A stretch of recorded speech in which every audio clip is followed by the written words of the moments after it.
You've probably heard of Venmo, PayPal, or maybe even Cash App. They're digital wallets, right? Easy ways to send money to friends. But have you heard of Vips? I bet you haven't.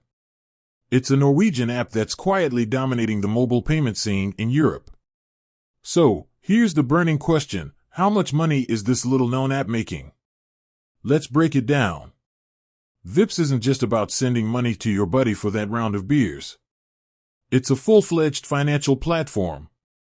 You can pay bills, shop online, and even withdraw cash. It's like having a bank in your pocket. Now, this is where it gets interesting. Norway is a cashless society.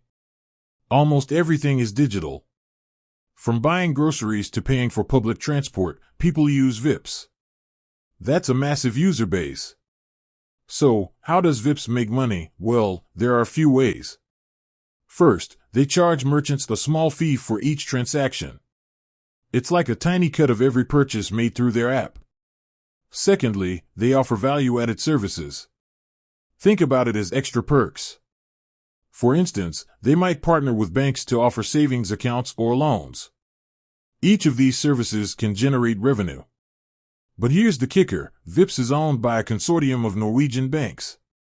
So, while we can estimate their revenue based on transaction fees and other services, the real money might be flowing back to these banks.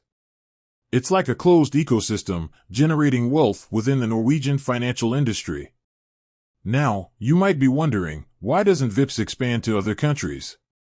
Well, that's a complex question with answers tied to market competition, regulatory hurdles, and the specific nuances of the Norwegian market.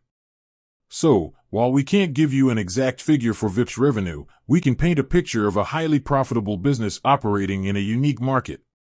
It's a financial powerhouse that's flying under the radar for most of the world. With that said, thanks for watching, and until next time.